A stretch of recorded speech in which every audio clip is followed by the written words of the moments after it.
Welcome everyone, thank you for joining me. My name is Evan Bikas, and today I want to talk to you about cultured meat and the generational divide.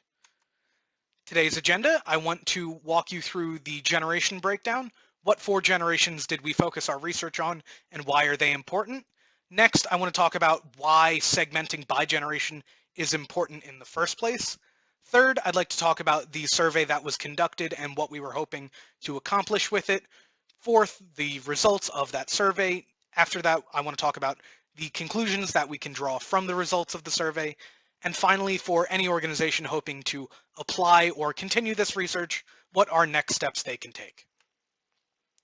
First, I want to talk about our generational breakdown. Now, there are four main generations we care about that I'm going to talk about: baby boomers, Generation X, Millennials or Generation Y, and Generation Z.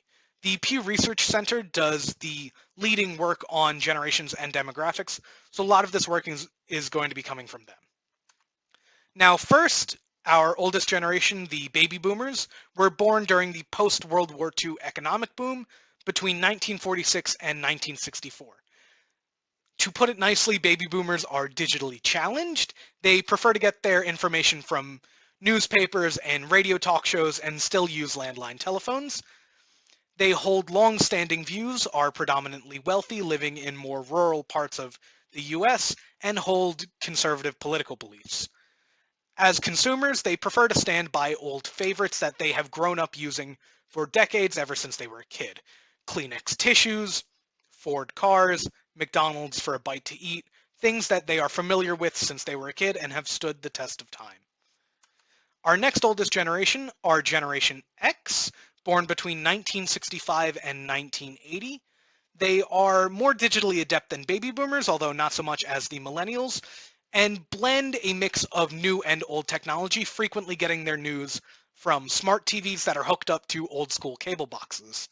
They are generally very far in their career, holding a lot of white-collar management jobs. They popularize the suburban sprawl and so-called rat race of living out in the suburbs and commuting into the city for work, and hold moderate political beliefs.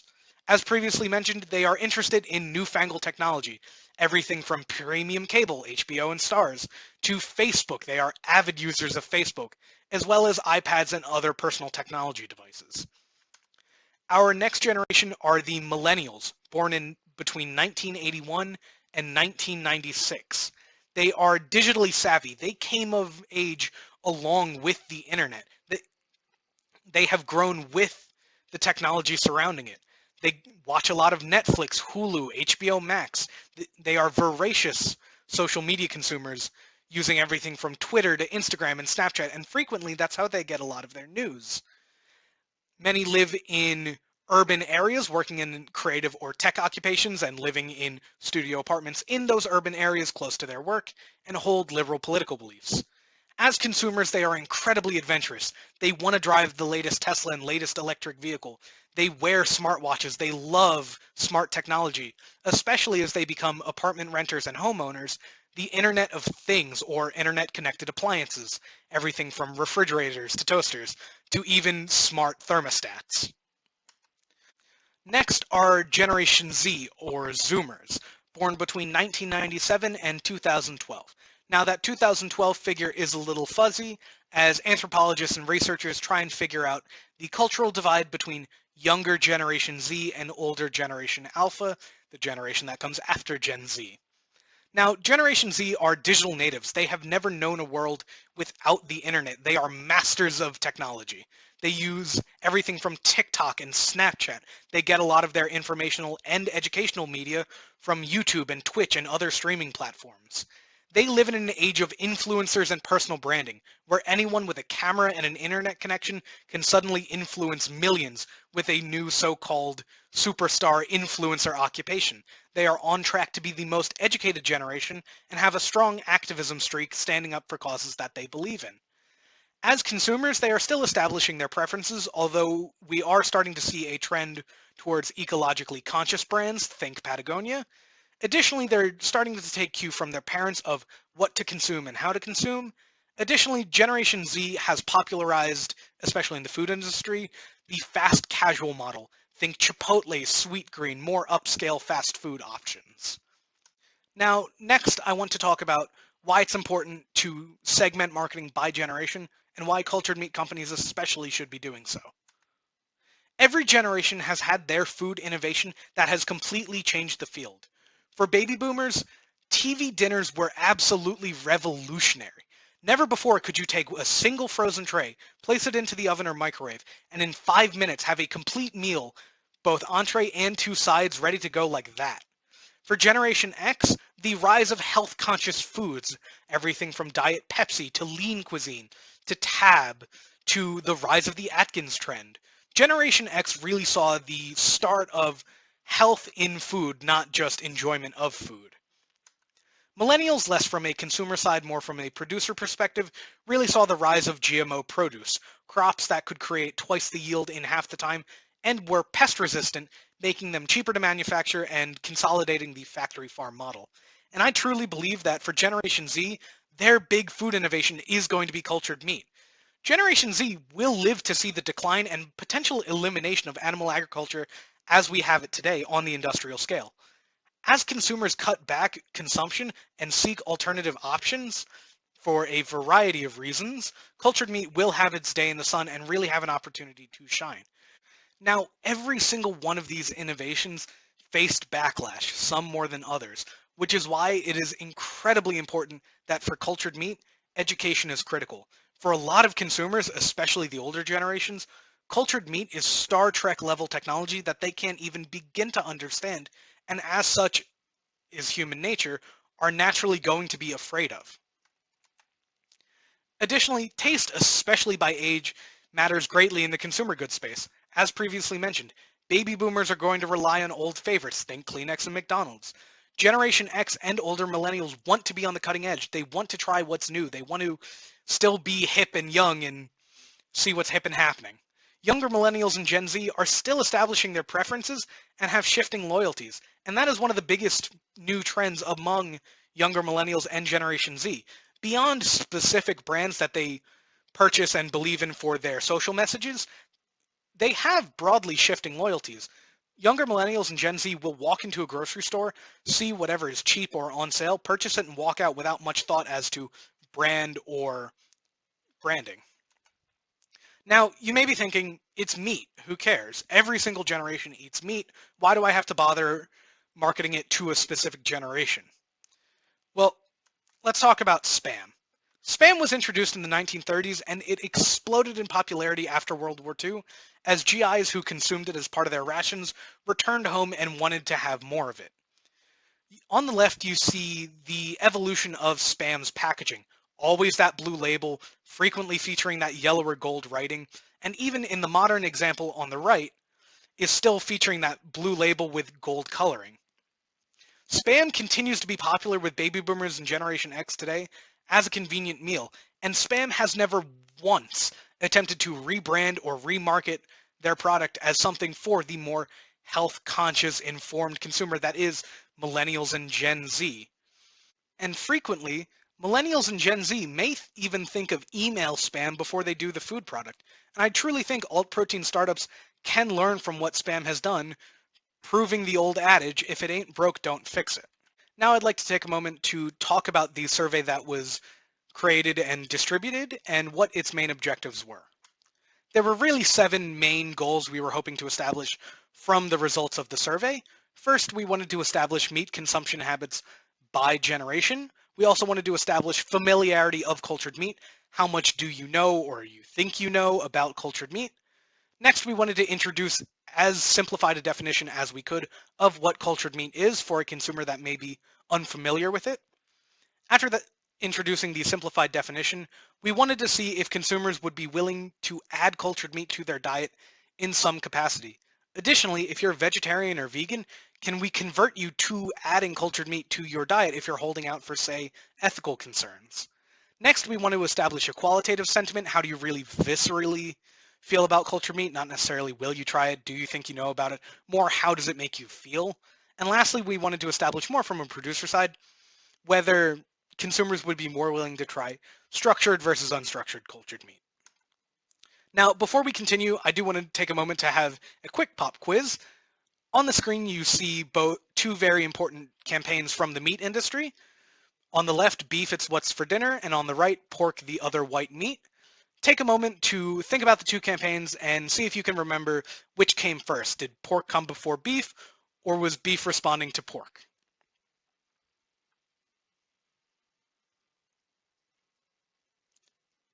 And for those of you who said pork, you'd be right on the money. Pork, the other white meat, was a campaign introduced in 1987, and beef, it's what's for dinner, was introduced in 1992. Regarding current meat consumption habits, we listed the top two responses in terms of popularity by generation. First, with baby boomers, no surprise they were the most meat-heavy consumers, with 29% claiming to eat meat once a day or less, and 71% claiming they have it at minimum once a day.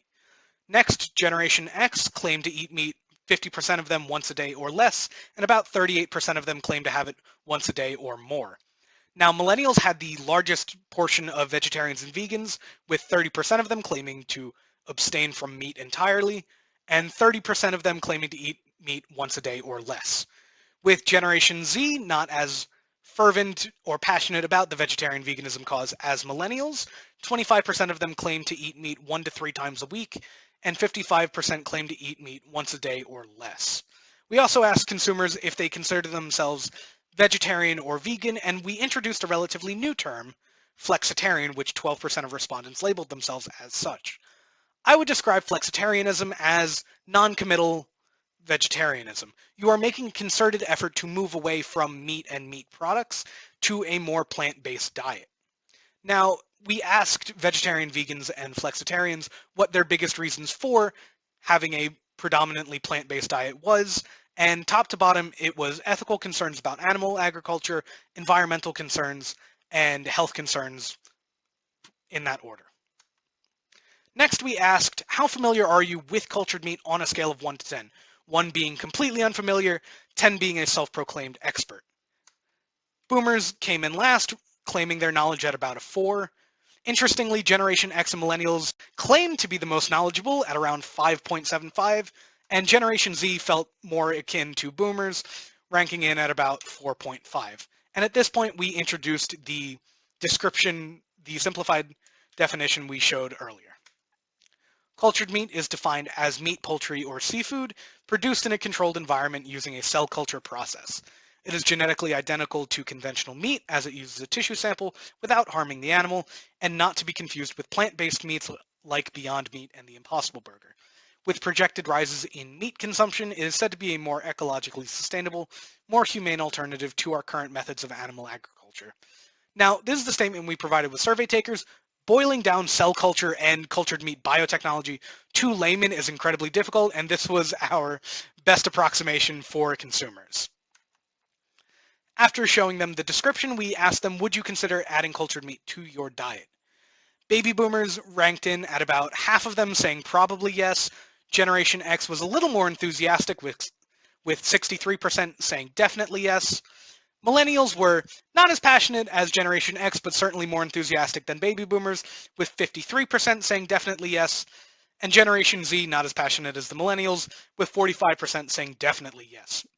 The most interesting discovery was that no more than 25% of any generation said no, either probably not or definitely not. And of the vegetarian and vegan surveyed, 2/3 of them said they would be willing to add cultured meat to their diet in some capacity. After this, we moved on to qualitative statements, asking consumers to determine whether they think cultured meat is safe, do they think it's a fad, and are they hesitant to try it? With baby boomers, they were unsure of safety, and they think cultured meat might be a fad, but they're willing to try it. Generation X was a little more sure of the safety, but they are agreeing with boomers thinking that it might be a fad, but are certainly willing to try. Millennials think cultured meat is pretty safe, and they're fairly certain it won't be a fad, but are eager to try. Generation Z, perhaps the most passionate generation, were unsure of its safety, but were certain without a doubt that cultured meat cannot be a fad, and are eager to try along with the millennials. After this, we included a text entry in the survey that allowed consumers to type any final concerns that we may have not brought up or they may have been harboring about cultured meat. The text cloud in the center is a collation of all respondents focusing on their concerns, and each generation has their own word cloud as well. With baby boomers, the very clear focus was on meat. Will it taste like meat? Will it bleed like meat? Can I grill with it like I would a hamburger? With Generation X, the focus was far more on price, texture, and safety, perhaps doubting their own education a little. They were concerned about price compared to conventional meat. They were worried about texture, will it compare to meat, and the safety of the production process. Millennials, ever the pragmatists, were worried about animal welfare and nutrition, along with some of the similar concerns of baby boomers and Generation X. While Generation Z didn't have a clear consensus, their answers were by far the longest in terms of concerns, varying from everything that Millennials, Gen X, and Boomers said about animal welfare, nutrition, texture, safety, as well as some more esoteric concerns, including policymakers. Will governments be willing to accept this new technology? Finally, our last question of the survey was, would you be more willing to try a hamburger or a ribeye? And for us, this is code of unstructured cultured meat versus structured cultured meat. 30% of respondents said they'd be more willing to try the cultured hamburger, 14% said they'd be more willing to try the cultured ribeye, and 56% of respondents said they'd be willing to try either one. Now, I think that twice as many respondents being more willing to try the burger than the ribeye is indicative of the current state of alternative proteins. We have seen the rise of non-beef burgers forever. There have been black bean burgers, garden burgers, and in more recent years, closer approximations to beef, like the Beyond Meat burger and Impossible Burger.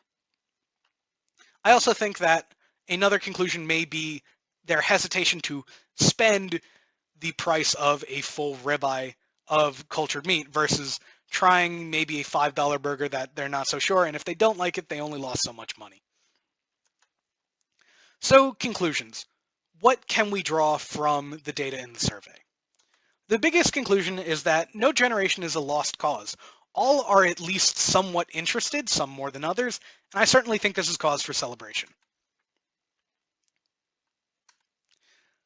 Cultured meat for every generation. For each generation, you want to focus on their concerns and also what makes them unique among other generations. For baby boomers, you really want to focus on the meat. It's the same great taste that they're familiar with from backyard barbecues. It will bleed the same, it will grill the same. For Generation X, you want to focus on education and safety. That's really their biggest concerns are, is the production process safe? However, you do also want to tap into that desire for newfangled technology. This is tomorrow's meat today, and they should try it. With millennials being the largest portion of vegetarians and vegans, you do want to focus on maybe some ethical and environmental benefits over conventional meat. And with Generation Z, you want to focus on the fact that this is the meat they will be eating in the future. It's new and it's more ethical than conventional meat. It's technology you can eat, and what is more fun than that? And for organizations that are interested in this survey and the research from it, what are next steps they can take? The first step would be to conduct a broader survey. There were built-in challenges with this first survey, both distribution and creation, and there are certainly improvements that can be made from more than a one-man team. Next would be conducting focus groups. While surveys are fantastic, focus groups really allow you to get a more visceral and personal response from consumers as it pertains to how they feel about cultured meat and whether they're willing to try it or not. 3 would be to record these broader findings and draw some conclusions from them. And 4 is perhaps the most important of these 5 steps, is to publish results to the wider community. When biotechnology becomes edible, transparency as best can be established with consumers will be more critical than ever. Thinking back to the GMO crisis, it took 1 or 2 miscommunications and missteps for the whole system to be mistrusted. And finally, for companies that are beginning to focus on commercial distributions, apply this research to upcoming marketing materials.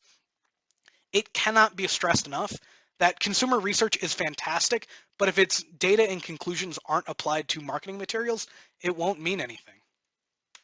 Thank you.